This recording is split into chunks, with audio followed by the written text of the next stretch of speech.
Perdón, una cuestión que me mandaron un mail en este momento. Bueno, entonces, aquí está, por ejemplo, el tema de los problemas que hay. Ven infinito sobre infinito, igualmente probable, no necesariamente es igualmente probable. Entonces, hay problemas con esta definición de Laplace.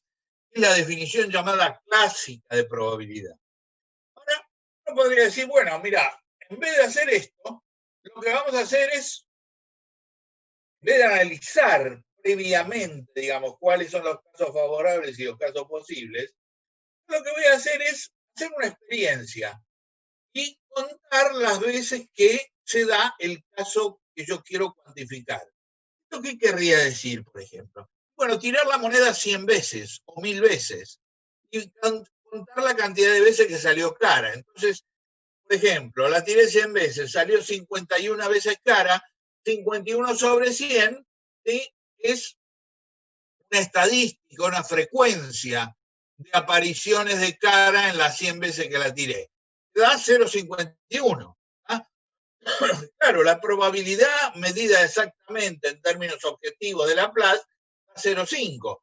Pero si yo en vez de tener 100 veces tirada la moneda, la tiro 1000, la tiro 1.000.000, la tiro 10 millones, va a haber una tendencia natural, ¿sí? Por lo que se llama regularidad estadística, a encontrarnos con ese 0,5. La mitad de las veces va a haber caído cara.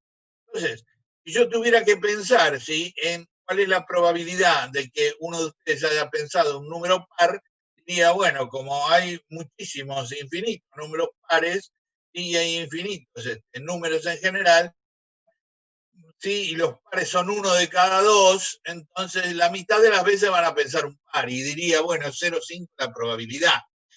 Es una estimación, ¿se dan cuenta? Ahora, esta definición es una definición empírica, porque en realidad, si nosotros vamos al caso de la moneda, yo tiro la moneda 100 veces y establezco la proporción, ¿sí? Entonces, esta es como una probabilidad que se denomina a posteriori. La encontré a posteriori de realizar una experiencia. La otra, la probabilidad de Laplace, digamos la definición de Laplace, la había encontrado analizando con la mayor objetivación posible de la que soy capaz qué cantidad de sucesos eran favorables y qué cantidad de sucesos eran posibles, ¿sí? En cambio acá realizo la experiencia. Un caso es una definición a priori, la de Laplace, otro caso es esta definición de von Mises, empírica o a posteriori. Ahora bien, entonces tenemos estas dos definiciones de probabilidad y nos podríamos preguntar cuál es la probabilidad de que Holanda, por ejemplo, gane el próximo campeonato mundial, el día que se haga, ¿no? Claro, porque ustedes me van a decir 0, porque si yo uso la definición de Laplace, cuento que hubo hasta aquí, no sé, 20 campeonatos mundiales, Holanda no ganó ninguno, entonces 0 sobre 20 me da 0. Y entonces ahí ni siquiera estaría evaluando la probabilidad de Laplace, estaría evaluando la probabilidad empírica, ¿sí? Bueno, a ver, yo hice la experiencia de jugar un mundial 20 veces, ninguno lo ganó Holanda, 0 sobre 20, 0 la probabilidad de que gane Holanda, ¿sí?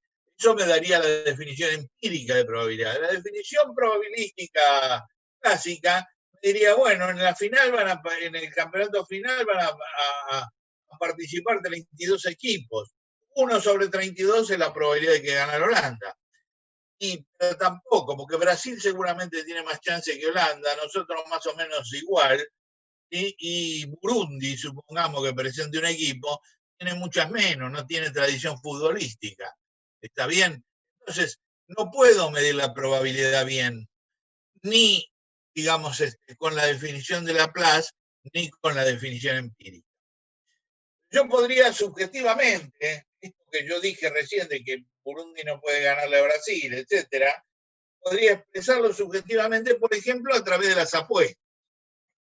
Si 100 apostadores apuestan un peso, a lo mejor 50 apuestan un peso que gana Brasil. Hay 10 que apuestan un peso que gana Argentina, hay 10 que apuestan un peso que gana Holanda. Entonces la probabilidad de Brasil sería 50/100. ¿Sí? La probabilidad de Argentina sería 10/100, la probabilidad de Holanda sería 10/100. Esa proporción subjetiva, pero una subjetividad hecha sobre la base de, realizada sobre la base de gente que conoce el tema, ¿sí? Quizás ajuste mejor la probabilidad que la definición clásica o la definición empírica. Ahora, esta es una probabilidad, y sí, también es una probabilidad, porque si ustedes se fijan, cuando yo sumo una moneda, cuando yo tiro una moneda, la probabilidad de cara de un medio y la probabilidad de seca de un medio no pueden caer simultáneamente cara y seca. ¿Sí? Si yo sumo las dos probabilidades me da 1, que es el total. Si acá, como de los 100 pesos, ¿sí? Como que 50 hubo para Brasil, 10 para Argentina, 10 para Holanda, 20 para Alemania y 10 para Italia, también tengo que, ¿sí? La suma me dio 1. ¿Sí? Entonces, toda vez que los sucesos sean mutuamente excluyentes, es decir, que no, si se da uno, no puede darse el otro, ¿sí? Y que, digamos, la suma de 1 estoy en presencia de una probabilidad. Entonces eso me lleva a una definición que ya es una definición axiomática de probabilidad, es una definición ya más matemática, ¿sí? Una definición que tiene más sentido. Bueno, ahí están los ejemplos de todo lo que he comentado hasta ahora, ¿ven? Pero, fíjense, la definición axiomática comprende un espacio muestral que es el espacio, ¿sí?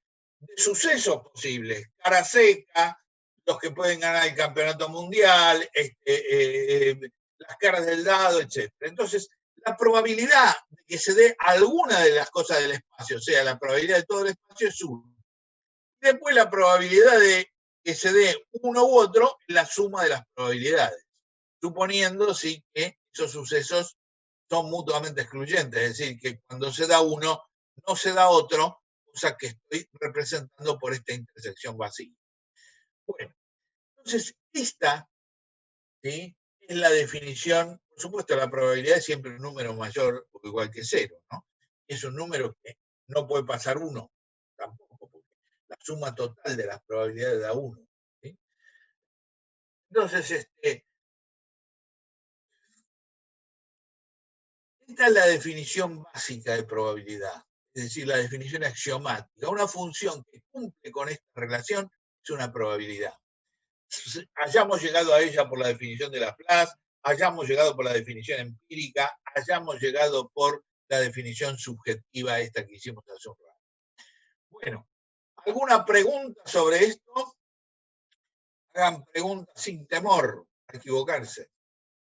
Me dice que Soraya me dice que está inestable mi conexión de internet. ¿Vos me escuchas bien?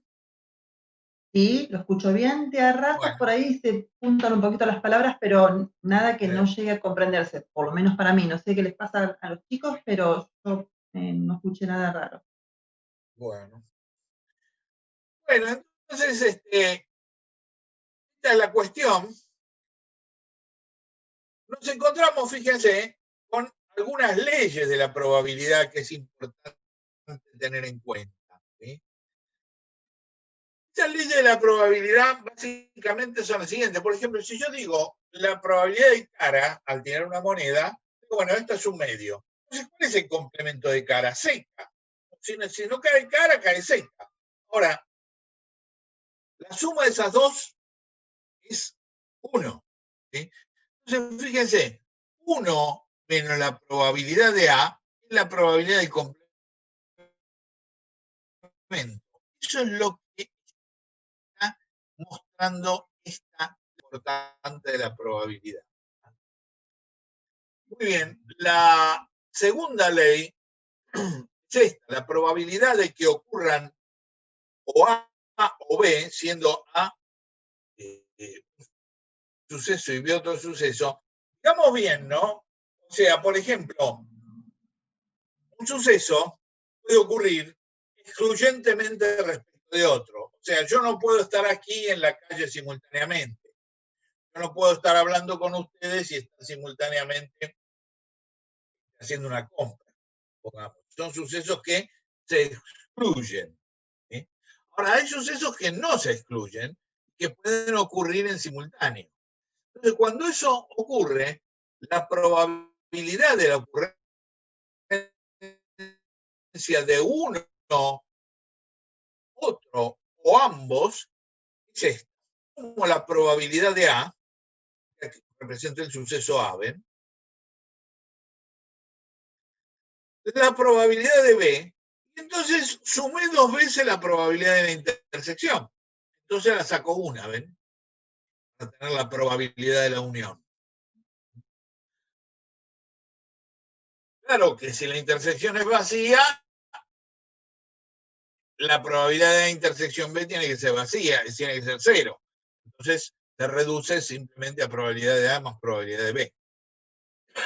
Bueno, muy bien.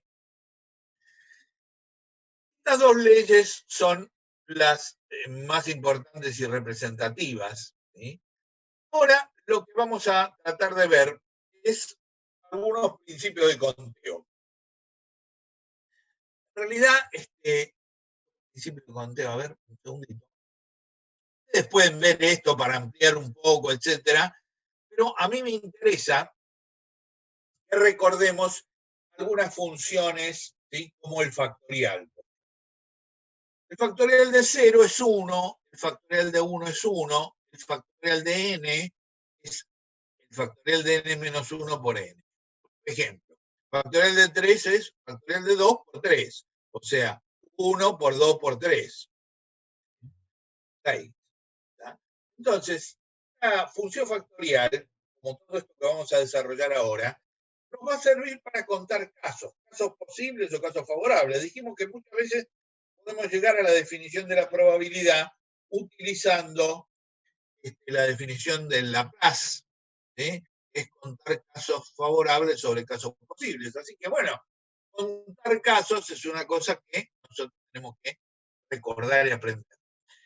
Bien, entonces, supongamos que yo tengo 3 personas, A, B y C. Digo, bueno, ¿de cuántas maneras distintas pueden ponerse en una fila? Entonces, bueno, eso es factorial de 6. ¿Sí? Es decir, cada persona puede ser seguida por otras 2, ¿sí? Y esas 2 a su vez pueden intercambiarse en el orden. Bueno, eso es factorial de 3, es 6. ¿Sí? En general, son las permutaciones de n elementos, son n factorial precisamente. Muy bien. Después tenemos variaciones y combinaciones. ¿Qué cosa es una variación? Por ejemplo, yo tengo con estas letras ABC formar pares. Bueno, si yo considero que el par AB es distinto del BA, el par AC es distinto del BC, y que el par CA es distinto del CB, perdón, CA es distinto del AC, bueno, entonces voy a tener ahí las variaciones de esos 3 elementos tomados de A2. O sea, 3 factorial sobre 3 menos 2 factorial, lo cual me da 6. Son estos 6 casos, precisamente. Ahora, si yo tomo combinaciones, es porque me da lo mismo el AB que el BA. Entonces, si me da lo mismo, lo voy a contar una sola vez. Y al contar una sola vez, la cuenta en realidad son las combinaciones de 3 elementos tomados de A2, serían 3 tomados de A2, 2 factorial por 3 menos 2 factorial. Esto sí daría 3. Muy bien. Estas son algunas propiedades, pero a mí me interesa que vayamos a este. ¿Dónde están las combinaciones, no? Bueno, acá me dicen, sigue diciendo que es inestable. Bueno, por ejemplo, A más B a la 0 es 1. A más B es 1 tomado de A0.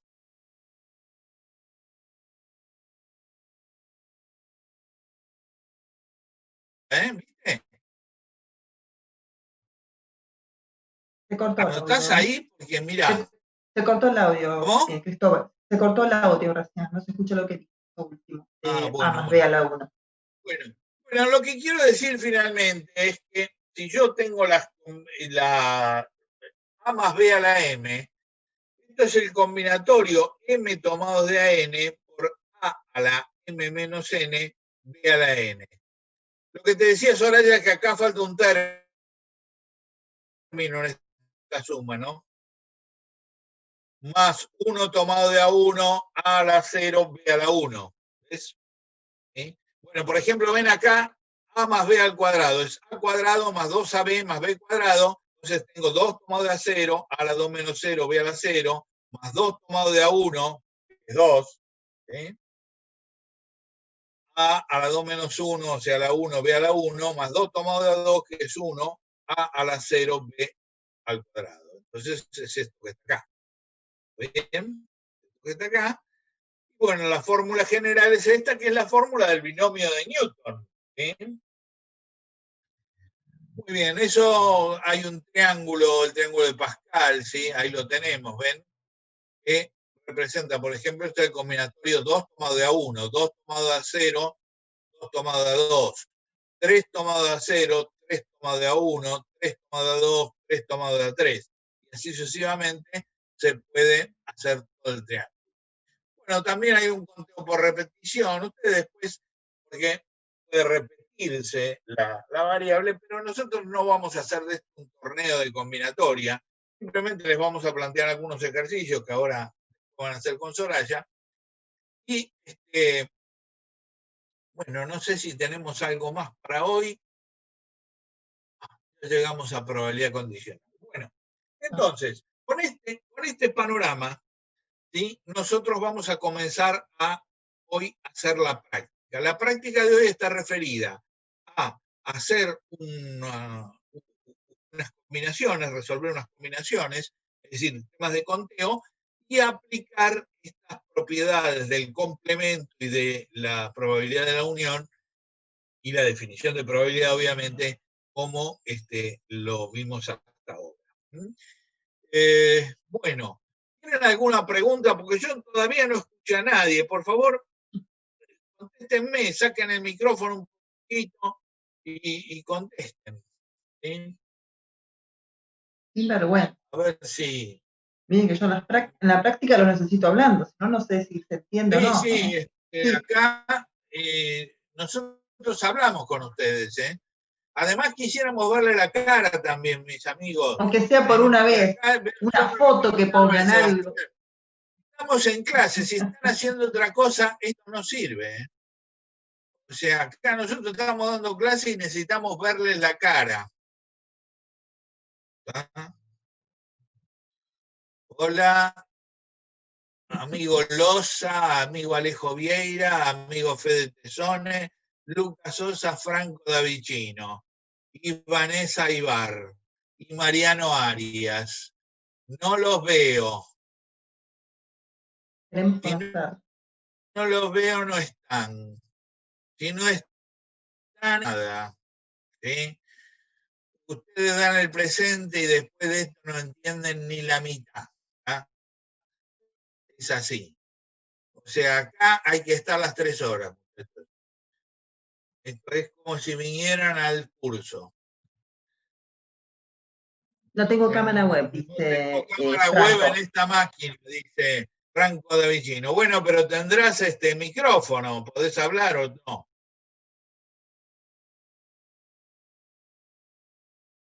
Acá tengo unos mails. Bueno, en esta máquina. Bueno, Soraya, vas a empezar con los ¿Cómo no? ejercicios. Bueno, ahí voy entonces. Comparto mi pantalla. Okay, nos vemos, muchachos. Perfecto. Hasta luego. Nos vemos, Cristóbal. Hasta luego. Sí, esperemos que empiecen a hablar en un ratito, si no, vamos a estar, ahí ya está arrancando Loza. Vamos todavía. O alguien más. Hola, Loza, ¿cómo estás? Ahí está Loza, muy bien. Muy bien, chicos, muy bien. No, en serio, nosotros necesitamos mucho de la participación de ustedes porque ustedes son de alguna manera el termómetro. Y nosotros vamos hablando y vemos cómo vamos interactuando, uno se va dando cuenta. Generalmente en el aula uno ve la cara del alumno y se da cuenta si no entiende nada, si más o menos. Ahora si uno no los ve, aunque sea escucharlos, ¿no? Si se entiende, no se entiende, volver a preguntar. Entiendo que es la primera clase. nosotros aspiramos a que esto sea igual que la clase presencial. O sea, que estén acá con la clase escrita, etcétera, para nosotros significa lo mismo que si estuvieran presencialmente. Esa es la cuestión. Entonces, tenemos que verle la cara, tenemos que hablar, tenemos que preguntar. Yo voy a hablar en general de la teoría, pero sobre ella todavía más los va a necesitar porque van a necesitar interactuar con ustedes para hacer la práctica. Así que bueno, por favor, contestes con esto. Bueno, Macanudo, Soraya, te dejo hablando entonces. Perfecto, nos Estoy vemos, acá, Cristóbal. cualquier cosa mandame un WhatsApp. Cualquier cosa lo llamo, ¿cómo Bajo no? el micrófono. Perfecto. Bueno, chicos, vamos a arrancar. Les cuento algo con respecto al tema de la práctica. Ustedes van a ver en la guía que nosotros descargamos en el aula virtual que van a encontrar en todas las guías ejercicios que tienen un asterisco y ejercicios que no tienen asterisco. ¿Eso para qué es? Para que sepan que los ejercicios con asterisco son los que nosotros vamos a resolver en la clase en su totalidad, salvo que por algún motivo el tiempo no alcanzara y pudiese quedarles para ustedes, pero en general tratamos de que estén resueltos en la práctica. Y después los que no tienen asterisco son los que tienen que resolver ustedes, ¿no? Son esos que les queda como para ver cómo les va, pero eso no quiere decir que en alguna otra clase ustedes no puedan consultar con eso, por esos ejercicios que tal vez salieron o no salieron. En general, si hay alguna entrega, después Cristóbal seguramente se los debe haber explicado en el aula virtual, esas entregas se hacen con los ejercicios que no se resolvieron, claramente, no con los que todos han resuelto acá. Y después yo les subo, de hecho ya está subido, el PowerPoint de esta clase con los ejercicios que se resolvieron. ¿Bien? Como para que ustedes después lo puedan descargar o lo puedan volver a ver. A veces uno cuando va estudiando, a veces necesita volver de vuelta a esa explicación o a ese ejercicio, van a estar siempre resueltos en el aula virtual. No todos, vuelvo a insistir, solo los que tienen asterisco. ¿Bien? Entonces, hoy tengo seleccionado una serie de ejercicios que son los que vamos a resolver y ustedes deberían tener ya para la semana que viene resueltos los restantes. Así, si hay alguna duda o una consulta, en la próxima práctica ustedes preguntan sobre esos ejercicios. Bien, tratemos de que es muy importante ir al ritmo, porque esta es una materia que tiene como muchos contenidos, no es muy compleja, pero tiene muchos contenidos, entonces se van sumando, y si yo tengo ejercicios sin hacer, obviamente no estoy del todo preparado, y entonces no voy a entender ni esto, ni lo que viene para la próxima clase, y como todo lo que implica matemática, esto es un volumen de cosas que se va haciendo cada vez más grande, por supuesto, y que además cada contenido se usa en la próxima clase, lo que estamos explicando hoy, mucho de esto se va a usar en la última clase, así por noviembre. Entonces tienen que tener los contenidos siempre aprendidos y sabidos. Lo bueno en el aula es que tienen todo lo que habló Cristóbal, está ahí. Todo lo que les conté yo también está en el material, más el PowerPoint, tienen todo para rever la cantidad de veces que necesiten el tema. Pero es muy importante que ustedes se sienten a hacer ejercicio. No son guías grandes, no hay un montón de guías, no hay un montón de ejercicios, son pocas, con pocos ejercicios y bien puntuales. Y cuando se evalúan ejercicios de este nivel de complejidad. No salimos con nada del otro mundo, no aparecen en los exámenes ejercicios descolgados, por eso es importante que los aprendan a resolver y entiendan la dinámica de cada ejercicio. ¿Bien? Bueno, sin dar más preámbulos, vamos entonces con el primer ejercicio. Antes que nada, les armé esta diapositiva que en el aula virtual no está, así que es básicamente lo que puse acá, es como las tres fórmulas que vamos a usar nosotros en esta guía. En el texto hay más. Vieron que Cristóbal recién habló de variaciones con repetición, permutaciones con repetición, combinaciones con repetición. Existen todos estos casos, nosotros no los vamos a requerir en la práctica. No vamos a hacer, como dijo Cristóbal, una maratón de combinatorias. Son algunos ejercicios puntuales como para que ustedes entiendan el concepto. Solamente estas tres expresiones son las que necesitan para los ejercicios que están planteados. ¿Bien? ¿Qué tenemos ahí? Permutaciones, variaciones y combinaciones. Si yo quiero contar la cantidad, no sé, de monedas que tengo en la billetera, abro la billetera y cuento. No hay ninguna ciencia para contar. Ahora, cuando el conjunto tiene muchos elementos, la cosa de contar así, a mano, se empieza a hacer como medio obsoleta. Ahí es donde aparece la combinatoria. La combinatoria Es un método sofisticado de contar que me permite contar elementos de un conjunto de una manera un poco más inmediata, más rápida. ¿Bien? Por eso es que existen. Y dependiendo del tipo de conteo que tengo que hacer, lo puedo dividir en tres tipos: permutaciones, variaciones y combinaciones. En el primer caso, en las permutaciones, suele ser la más fácil de identificar. ¿Por qué? Porque en la permutación yo la voy a usar cuando quiero contar todos los elementos de un conjunto. Y lo que me importa es contar de cuántas maneras diferentes puedo ordenar o permutar ese conjunto. Por eso es que dice que el orden importa. Por ejemplo, si yo tengo 5 libros y quiero pensar o contar de cuántas maneras diferentes podría acomodarlos en una biblioteca, voy a agarrar los 5, el total, y lo único que voy a hacer con esos elementos es permutarlos. Según la teoría de la permutación, eso se logra, esa cantidad coincide con el factorial de 5. Básicamente es eso. Yo agarro el factorial de 5, es decir, hago 5 por 4, por 3, por 2, por 1. Este total coincide con todas las formas diferentes en las cuales yo podría acomodar. Si yo tuviera que permutar solo 3 libros, bueno, supongamos que los libros son A, el libro B y el libro C, para escribirlo de una manera sencilla. Esta sería una forma. Otra forma de acomodar sería el libro A, C y B. Otra forma de contar, ahí ya pensé en A primero, ¿no? Pensemos ahora con B primero, sería B, A y C, B, C y A, y la otra posibilidad que me falta es poniendo el libro C adelante de todos. C, B, A y C, A, B. ¿Estamos de acuerdo con esto?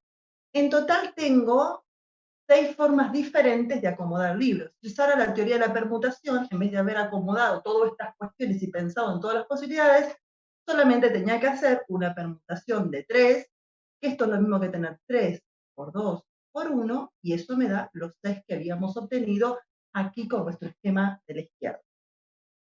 Si yo tengo 3 objetos, la verdad es que hacer esto o hacer esto es exactamente lo mismo. No me llevó demasiado tiempo pensar en todas las acomodaciones que puedo hacer. Ahora, si yo tengo 7 objetos, 8 o 10, que no son un número muy grande, pónganse a pensar todas las combinaciones que podrían hacer y estarían, no sé, toda la mañana o toda la tarde pensando las combinaciones posibles.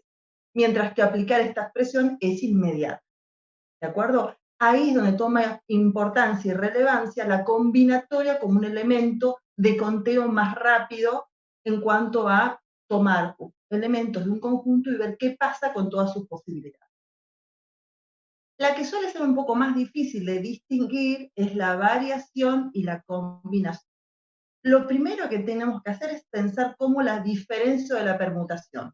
Estas dos se diferencian de la permutación porque no se toman todos los elementos del conjunto. Es decir, si yo tuviese 3 libros, el problema que tendría que plantear es cómo podría ordenar 2 de esos 3. ¿Bien? Ya toma una parte del conjunto. Entonces, cuando en el problema yo leo que tomo una parte del total y no la totalidad, ya tengo que descartar la permutación. No puede ser una permutación. Va a ser entonces o una variación o una combinación. Por eso es que en ambos casos aparecen, fíjense, en 2 parámetros, M y N, porque el primero me indica el total de elementos del conjunto y la N, qué parte de ese conjunto voy a tomar. ¿Bien? Ahora, ¿cómo las diferencio una de la otra? Y aquí está la cuestión. En una me va a importar el orden de los elementos y en la otra no me va a importar. Les doy un ejemplo para que podamos distinguir qué significa esto de que me importe o no me importe. Supongamos que yo tengo 5 números y quiero pensar, de esos 5 voy a tomar solamente 2, son 5 números distintos, y voy a tomar 2 números distintos, no voy a repetir, dijimos que no vamos a considerar repeticiones, tomo solamente 2, y quiero pensar por esos 2 todas las multiplicaciones que podría armar, ¿no? Todos los productos que podría formar con esos 2 números. Bueno, supongamos que dentro de esos 5 números que están allí, tengo el 2 y el 3. Si yo digo 2 por 3, o digo 3 por 2, ¿me da algo diferente esta cuenta? La respuesta es no, me da lo mismo. Entonces, no voy a contar 2 veces como 2 casos distintos. Tomaré solamente uno. ¿Por qué? Porque en el producto el orden no importa. Entonces, si esa fuera la situación, tomar dos números de un total de 5 y pensar todas las multiplicaciones que podría armar, se trataría de una combinación. Debería resolverlo como una combinación. ¿De acuerdo? Porque el orden no me modifica, no me genera un objeto diferente. Es lo mismo. Ahora, mismo problema, mismos 5 elementos. Tomo dos números distintos y me preguntan cuántas divisiones podría armar. Fíjense, una pequeña variación al problema. Entonces ahora yo quiero dividir 2 dividido 3 y 3 dividido 2. ¿Me dan lo mismo estas dos cuestiones? No, no me va a dar 6, por supuesto, en ninguno de los dos casos, pero 2 dividido 3 y 3 dividido 2 no me dan el mismo número. Entonces acá sí tendría que contar los dos casos, porque aunque son los mismos números, en distinto orden me representan algo distinto. Entonces, en ese caso, si fueran divisiones los que quiero armar, el problema se resolvería con una variación y no con una combinación. ¿Bien? Eso es un poco las diferencias entre estas cuestiones que puedo tener. Pasando en limpio, en la permutación vamos a tomar todo. Y lo único que me va a importar es contabilizar las distintas ordenaciones que puedo hacer con esos objetos. En estas dos últimas, solo tomaremos una parte. Si el orden de los elementos me da lo mismo, es una combinación. Si el orden de los elementos me da otra cosa, es una variación. Y con estas tres vamos a poder resolver cualquiera de los problemas que nos planteamos.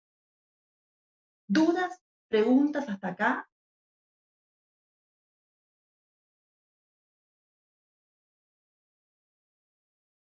¿No? Muy bien. Sigo entonces. Ahora sí, arrancamos con el ejercicio número 3. En el punto número 3 me dicen de cuántas formas distintas puede construirse una fila con 5 personas. ¿Bien? Entonces tendríamos que pensar, tengo que resolverlo por una variación, por una combinación o por una permutación. ¿Se anima alguien a decir con qué les parece que deberíamos resolverlo?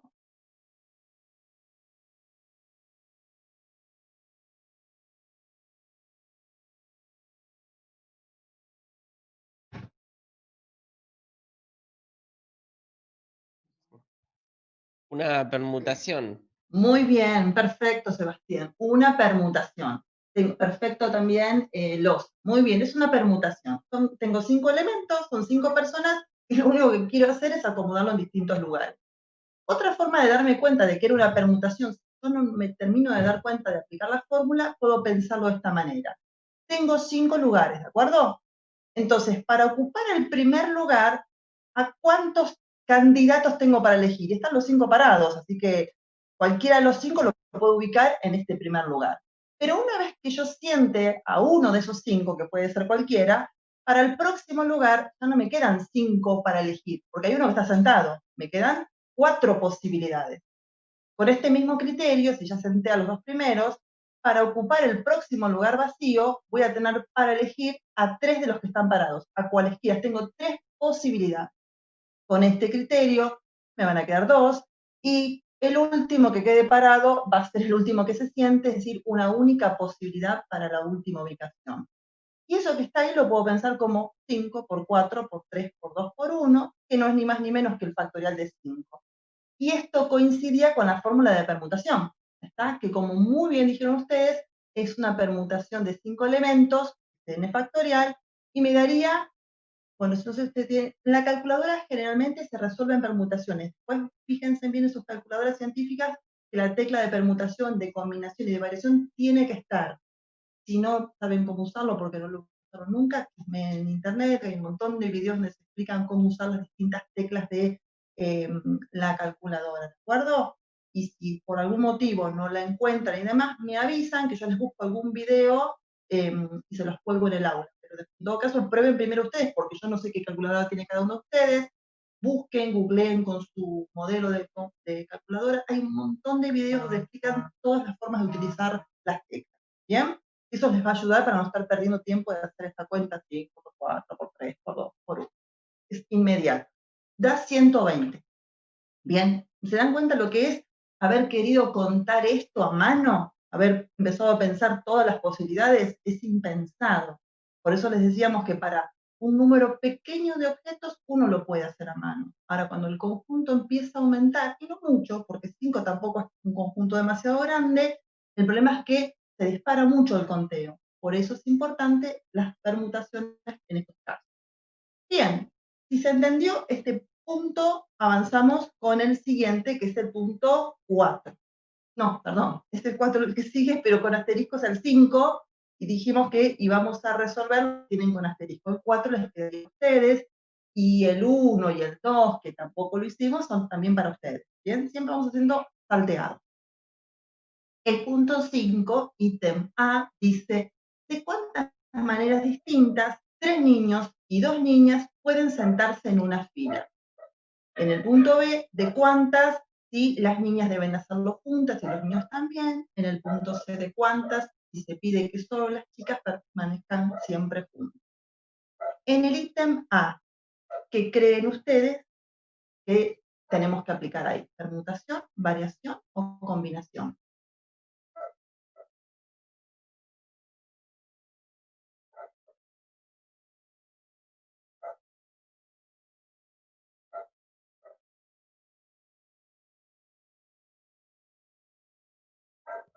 También sería una permutación de 5. Perfecto, porque si bien hay una descripción respecto de qué elementos tenemos en ese conjunto, no hay una condición. Siguen siendo 5 personas, solo que me describieron que son niños, me describieron el género, pero para el tema, por lo menos en el ítem A, solo son 5 personas a las que tenemos que sentar juntos.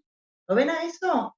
Es importante cuando uno lee un enunciado, uno podría decir, pero eso es una de 3 y una...